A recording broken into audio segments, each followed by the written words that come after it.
Two words sum up the game Saturday night that Toronto FC played against the Houston Dynamo that saw TFC lose once again on the road at 7 losses and 3 draws out of 10 attempts away from BMO Field this season, going down, of course, to defeat 2-0. Dull and nondescript, I think, really were the words that I would come up with. It was, again, a very lackluster performance from a lot of players, a real lack of quality. Again, something that we've talked about all season with Toronto FC, and a lot of apathy on the part of a lot of the fans that I was watching the game with on Saturday night as well, and I'll get to that in a moment. Hi there, everybody. Tim Drodge, View from the South Stands, coming to you Monday, a day and a half or so after TFC's most recent defeat. That hopefully, and I'll get to the hope a little bit later on as well, that hopefully is the last game of the old TFC, and with the impending arrival of 2 exciting designated players in Kouvermans and Frings on the 20th, and with the potential of a Champions League campaign coming a week later on the 27th, hopefully this is a low ebb and that things are going to start to finally dramatically improve as we go forward into the second half of the season. Not a lot to say about the game, other than the fact that I thought there were some interesting tactical choices that Aaron Vinter made. I thought it was interesting watching the way Alan Gordon, particularly early on in the game, was actually set up in that formation. He was kind of in the Maicon Santos, for want of a better term, that slot right in behind the striker yesterday. Whether that's going to be where he's going to be sitting when Kouvermans starts up top, I don't know. Maybe he was looking at seeing what Martina could do as a striker off top as well, again in the middle. Again, I don't really know. I'm not a tactical genius or anything, far from it. But it's interesting to see that at least Vinter was trying something new. Keeping the same 4 defenders that were completely shellacked in New York the week before, the few days before, I should say. The 5-0 drubbing in New Jersey was interesting as well. I also thought that sitting Nathan Sturgis, who usually understudies Julian de Guzman, every time de Guzman in his defensive midfielder role has been out, Nathan Sturgis has generally been the primary alternate for de Guzman. De Guzman's injured, still having knee trouble, but yet Sturgis rode the pines in Houston as well, which I thought was a little interesting. But other than that, not really a lot to talk about when it comes to what happened in Houston on Saturday night. And I'm going to sort of move on from there because what's coming down the road is much more optimistic a topic of conversation, I think, than what's gone before. There's 9 days off now before Kouvermans and Frings and whoever else comes and whoever else leaves Toronto FC to sort of come in together and start refitting that club and trying to find ways of getting things improved for the second half of the season. Now, I did say who leaves as well, because one of the things to remember is that with a near full roster of players, it doesn't seem that way sometimes with everybody that's been injured this season, but the club is essentially full up on roster slots. So the addition of players is going to require subtraction as well. And Aaron Vinter, the coach and general manager of the team, hinted on the Toronto FC website in a post-game interview, I think with Andy Petrillo on Saturday on the sidelines, that trades are coming. So that means that players under contract with Toronto FC that they've acquired, they've signed, they've traded for previously, some of those guys are on the block and some of them aren't going to be here when the club suits up again on the 20th versus FC Dallas.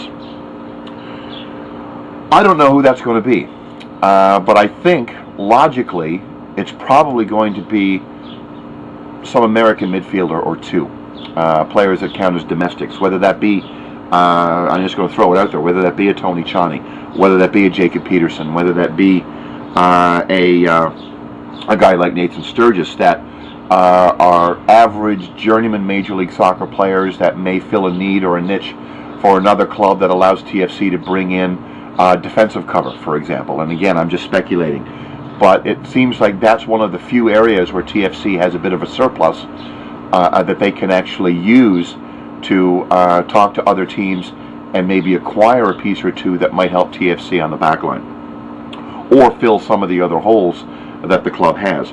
Danley Borman is a possibility to move out. And Kurt Larson, in a really interesting, thought-provoking piece in the Toronto Sun on Monday, actually talked about the possibility of Stephen Fry, arguably TFC's most marketable asset right now, talking about possibly trading him. Again, Kurt is coming from this not as somebody who says, okay, well, I've got insider knowledge that Stephen Fry is on the trade block. His perspective, and I really recommend you go to the TorontoSun.com website and read the article, or pick up the paper and give Kurt's bosses something to be smiling about. His thing is that there shouldn't be, with a team that's so relatively poor this season, there shouldn't be any sacred cows on that team whatsoever, and that anybody that can be moved out that helps the club improve in the long term, nothing should be discounted, and I tend to agree with him on that. I don't think they're going to trade Stephen Fry, but it's not certainly outside, I should say, the realm of possibility. So we've got players coming, we're going to have players leaving, and of course I'll have a lot of commentary about that over the next few days as we see exactly what develops. A couple of other things I thought was interesting as well, including the off-season, and I know including the off-season is a bit of a cheat because there are no away games during the off-season, but again, just a cumulative amount of days kind of struck me. I tweeted this yesterday. As of today, as of Monday, it's been 261 days since Toronto FC actually won a game on the road. There's been 10 games so far this season, only 3 draws. That's coming up on 9 months without an away win for the Reds, and I thought that was a really sort of jarring statistic. One of the other things I noticed as well in the on the MLS website today was actually looking at the tables, looking at the Eastern Conference standings. As everybody knows, the way the playoffs work this year, top 3 teams in each conference get in, and then of course there's going to be teams 6 through 10 getting in as well. I think there's going to be a crossover there. But bottom line is there's at least 4 clubs that TFC has to get ahead of in order to have a fighting chance of making the playoffs this season. And every single one of those teams, and even the teams that are below TFC, Chicago and New England, every single team in the East has a game or 2 or 3 or even 4 in hand over the Reds. So not only do they have teams to climb over to get into the playoffs, they've got teams that have a little bit more insurance ahead of them as well to actually take into consideration. On the Red Patch Boys website last week, they ran a poll that well over 200 people that frequent that site, members and non-members like myself that frequent that site, actually voted in, and around 90% of the people that actually took the time to answer that survey, and I tend to agree with them at this point, just simply looking at the raw numbers, don't give TFC much of a hope of making the playoffs this year. Again, they could go on a mad run. There's a lot of parity in this league. Again, nothing is mathematically out as of yet, but I think it's going to be very, very unlikely. And that gets to one of the other things I wanted to talk about as well, is fan apathy that's been sort of manifesting itself on a lot of the message boards. One post I read on the Red Patch Boys site a couple of days ago talked about how interesting it is to see in the conversations that begin both before and after TFC games. They have conversations, like a thread that'll start, okay, it's the post game for Houston, let's put all of our collective thoughts in here and start a conversation. The amount of people that are actually taking time to actually talk about the games this season has dropped fairly significantly as well. And I thought that was an interesting insight when it comes to the amount of apathy there. If you remember, a couple of weeks ago I talked about how at a supporters pub watching the TFC game a couple of weeks ago, a lot of the more ardent supporters, as the TFC game was going down to yet another road defeat, a lot of them drifted off and watched the Gold Cup final rather than watching the TFC game on screens all around the club. They congregated on one screen in back to watch the Gold Cup final because they knew really that road win, that road game really wasn't much to crow home about. I think on the 27th, which is the Real Esteli game, the Champions League qualifier game, I've got my ticket already. but I think a lot of fans are going to be surprised with the amount of empty seats in BMO Field, because they've got to try to sell 20,000 tickets in 2 weeks, and that's going to be pretty difficult. So I think, again, there's a malaise and an apathy out there, even among some of the more ardent Toronto FC supporters, that I think has to start to change, at least from the club's perspective, over the next few days. And that gets back to some of the moves I think the club is going to be making. Obviously, bringing in Frings and bringing in Kouvremans are nothing but positive.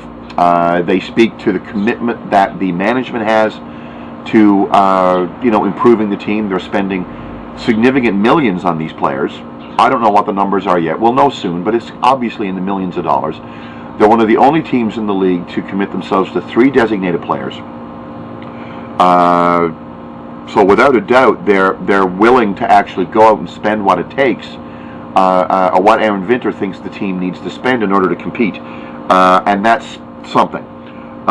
These are quality world-class players that are coming in, and I think having players of that quality in the club is going to renew and rekindle a lot of fan interest, especially in the hardcore, over the coming weeks as well, and that's definitely something to look forward to. And the possibility, again, this is more geared towards, I think, a lot of the hardcore fans like ourselves, perhaps me and the people that are watching this. The Champions League is definitely going to actually help do that as well, especially if they're able to qualify for what looks to be a relatively favorable group stage as well. So there's another road loss, there's player movement, there's designated players coming in, there's players that are going to be leaving the club, and there's going to be, at least I hope, some renewed interest, not only in the hardcore, but in the more casual, for want of a better term, Toronto FC supporter as well, when they see what's actually coming down the pike over the next few weeks. The playoffs might be a foregone conclusion at this point. It's looking that way. I'd be shocked, beyond shocked, if TFC squeaked in this season. I don't think it's going to happen, but again, we'll see. I think the Champions League is where it's at for the rest of the season, and we're going to see what's going to be happening there over the next coming weeks. Over the next coming weeks, of course, over the next week, I should say, there won't be any more video blogs, of course, until we all make the sojourn down to BMO Field and see what Kouvremans and Frings look like in TFC Red. But I'll be trying to keep my fingers on the pulse as much as I can over the coming days as we see exactly who else is coming in to bolster the back line and who's going to be leaving Toronto FC as a result. Thanks again very much for watching, and you folks have a great day. Cheers.